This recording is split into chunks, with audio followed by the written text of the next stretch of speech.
दोस्तों, आपने नाग नागिन के किस्से कहानियाँ खूब सुनी होंगी और फिल्मों में भी कई बार देखा होगा कि नाग नागिन का प्रेम एक दूसरे के लिए कितना अटूट होता है। लेकिन अगर कोई इंसान गलती से भी नाग नागिन में से किसी को मार दे तो ये अपना बदला मारने वाले इंसान को मार कर ही लेते हैं। दोस्तों, नाग नागिन की दुनिया में नागमणि एक विशेष स्थान रखती है। नागमणि के जरिए वे किसी भी इंसान का रूप धारण कर सकते हैं, कोई भी आकार ले सकते हैं और कोई भी भारी चीज उठा सकते हैं। आप ये समझ लीजिए कि दोस्तों, नागमणि मिलते ही नाग नागिन को बहुत सी शक्तियाँ प्राप्त होती हैं जिससे वे जो चाहे वो कर सकते हैं। लेकिन दोस्तों, नागमणि हासिल करना कोई आसान बात नहीं है। इसके लिए हजारों सालों तक महादेव शिव की आराधना करनी पड़ती है और जब नाग नागिन की भक्ति सफल हो जाती है तब भगवान शिव उनसे खुश होकर उन्हें नागमणि देते हैं। तो दोस्तों, वीडियो शुरू करने से पहले महादेव के भक्त कमेंट बॉक्स में सच्चे मन और श्रद्धा से हर हर महादेव ज़रूर लिखें ताकि भगवान शिव की कृपा आप पर और आपके परिवार पर हमेशा बनी रहे।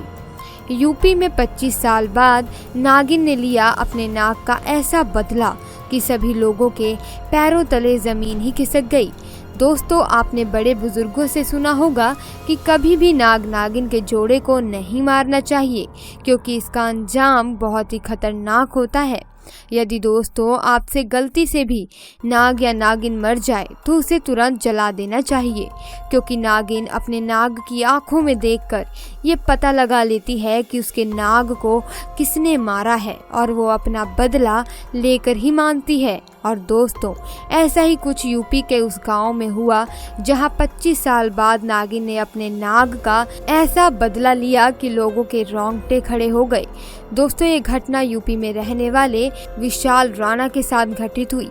दोस्तों, एक बार विशाल अपने कुछ सहपाठियों के साथ मिलकर स्कूल से वापस घर जा रहा था।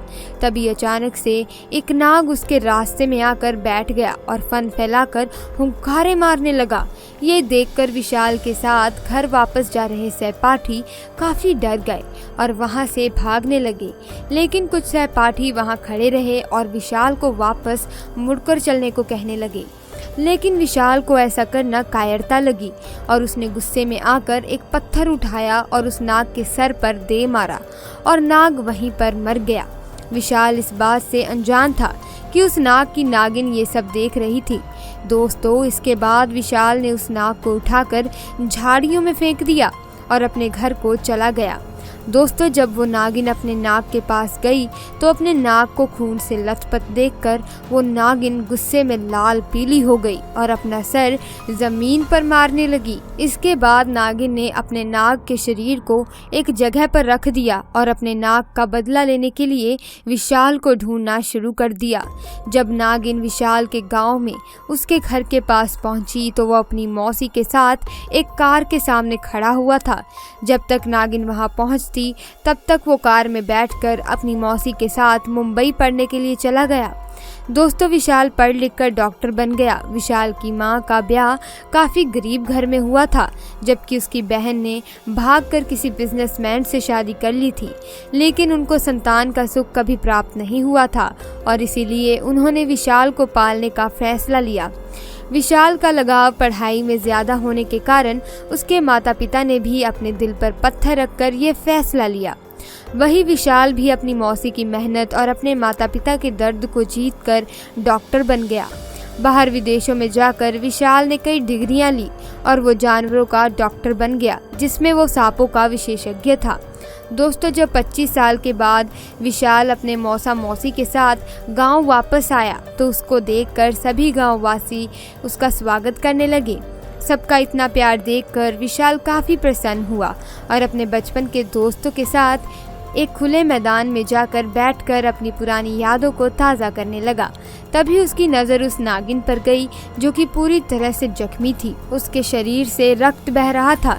ये देखकर ऐसा लग रहा था कि वो किसी सड़क हादसे का शिकार हो गई हो। जैसे ही विशाल ने उस नागिन को देखा तो उससे रहा नहीं गया। वो अपने घर गया, वहाँ से उसको पकड़ने का औजार लेकर आया और उसको बेहोशी का इंजेक्शन लगाकर उसका इलाज करने लगा। 3 दिन उसका इलाज करने के बाद नागिन पूरी तरह से स्वस्थ हो गई, लेकिन नागिन की आंखों में तो विशाल की फोटो छपी हुई थी, तो उसने तुरंत ही विशाल को पहचान लिया।